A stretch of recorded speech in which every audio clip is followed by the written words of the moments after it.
भगवान विष्णु को नारद जी का श्राप। किसका श्राप? बोलो बोलो। रामचरितमानस में श्राप दिए नारद जी विश्वमोहिनी के चक्कर में। अच्छा, स्त्री के चक्कर में ही श्राप दिए नारद जी। काम को जीत लिया, भगवान शंकर को बताया नारद जी ने, हमने काम को जीत लिया। शंकर जी बोले हमें बताया सो बताया, दूसरे को नहीं बताना। नारद जी को लगा ये हमसे जलते हैं। कई बार किसी को बढ़िया शिक्षा दो तो उसे यही लगता है कि हमसे जल रहे, इसीलिए ऐसा बोल रहे।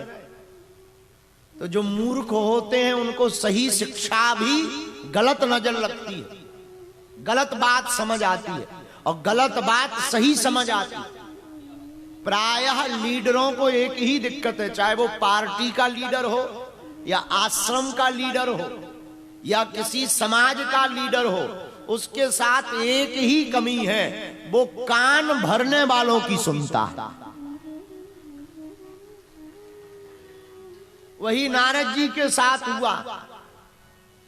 काम को जीत लिया, भगवान शंकर ने रोका, नहीं माने। विष्णु जी को बताया तुम्हें पता है हमने काम को जीत लिया। तो भगवान विष्णु तो राम कथा सुनने बैठे थे, नारद जी ने काम कथा सुना दी। भगवान विष्णु ने कहा जय हो, पर भगवान अभिमान किसी का भी नहीं रखते। कोई कितना भी बड़ा सिद्धि वाला हो, प्रसिद्धि वाला हो, भगवान अभिमान ठिकाने लगाते रहते हैं। प्रायः घमंडी आदमी की पत्ते कटते हैं। पतंग कितनी भी ऊंची चली जाए, लौटकर तो जमीन में ही आएगी। हाँ जी अनाजी। उसी प्रकार इंसान कितना भी महान बन जाए, होगा तो इंसान ही, भगवान तो नहीं हो सकता। भगवान भी नर बनकर आए। इसलिए जीवों को और हमको तुमको अभिमान नहीं करना चाहिए। जो प्राप्त हो उसे भगवान का प्रसाद समझना चाहिए।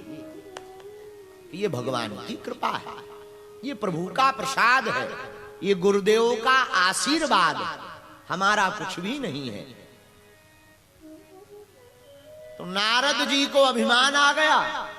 भगवान विष्णु ने विश्व मोहिनी की रचना की, शादी हुई नहीं। अब बताओ, नारद जी को भी शादी का भूत सवार हुआ। इस शादी के लड्डू बड़े खतरनाक हैं। जिनकी हो गई वो भी रो रहे हैं, जिनकी नहीं हुई वो भी रो रहे हैं कि हो जाए, और जिनकी हो गई, प्रायः बहुत लोगों को हमने देखा है शादी करने के बाद उन्हें सन्यास की बातें बहुत समझ में आती है। वो समझते इससे बढ़िया तो सन्यास ठीक था। और शादी के ठीक 4-5 महीने बाद उसे एकदम महात्मा याद आता। और जितना जल्दी शादी होने के बाद सन्यास सिर पर चढ़ता है, उतना शादी के पहले नहीं चढ़ता। इसीलिए लोग हमसे पूछ रहे थे कि आप शादी क्यों कर रहे हैं। हमने कहा हमें जल्दी सन्यासी बनना है। अच्छा, शादी बड़ी खतरनाक चीज है। गधे मना कर देते हैं पर इंसान नहीं करता। एक बार हमारे पास एक गधा था, गधा। हमारे पास नहीं, एक व्यक्ति के पास, क्योंकि हम गधों के सरताज नहीं हैं। एक व्यक्ति के पास में गधा था, गधा। उसने अपने गधे को सिखा दिया, जो भी पूछो वो हाँ बोलता। उससे कुछ भी पूछो, क्यों भगवान मिलेंगे, वो कहता था हाँ। गधा तो जानते हो, जानते हो, बोलो। अब बताओ, कोई गधा हाँ बोले, ऐसा हो सकता? पर काठमांडू के चंगीलाल के पास था।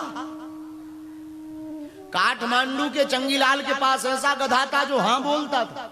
लोग जाते थे, बोले बताओ क्या हमारे लड़के होंगे? गधा कहता था हाँ। एक बार हम पूर्व जन्म में काठमांडू आए, हमने कहा ये तुम्हारा गधा ना बोलेगा। बोले नॉट पॉसिबल। हमने कहा बोलेगा। बोले नॉट पॉसिबल।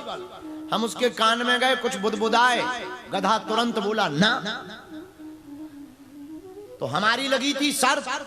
जिसका गधा था, जो गधे का मालिक था, उसे पक्का भरोसा था कि गधा ना बोल ही नहीं सकता, क्योंकि हमने सिखाया ही नहीं।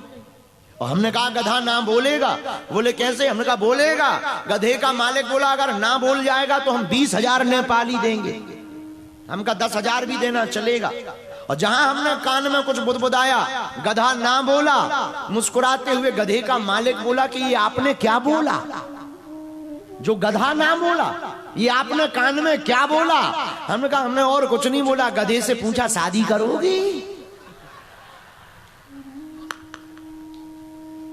अब बताओ, गधे भी ना कर देते।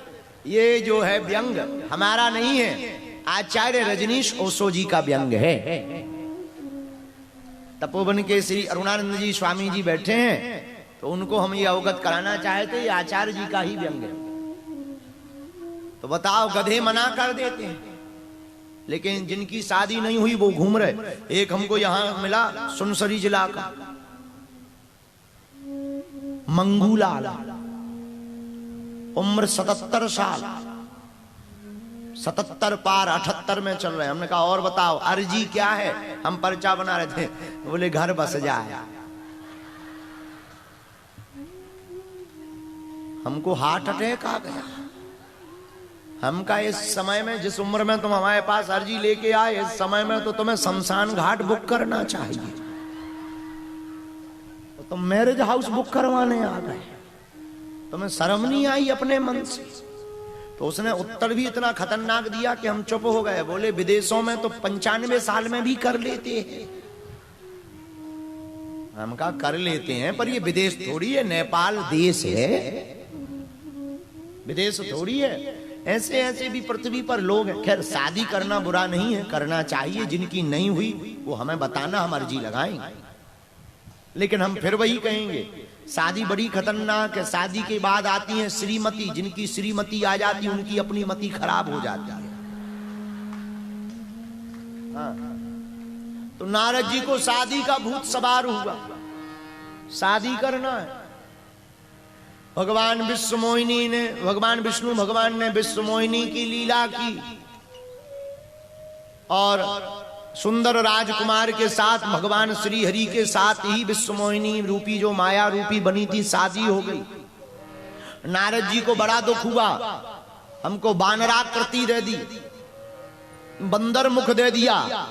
तो नारद जी ने भगवान विष्णु को श्राप दिया कि जैसे आपने हमारी हंसी करवाई, बानराकृति देकर बानर का मुख देकर, जाओ हम तुम्हें श्राप देते हैं। रामचरितमानस की कथा है, जाओ हम तुम्हें श्राप देते हैं, तुम्हारी मदद भी तुम्हारी पत्नी के हरण के बाद बानर ही करेंगे।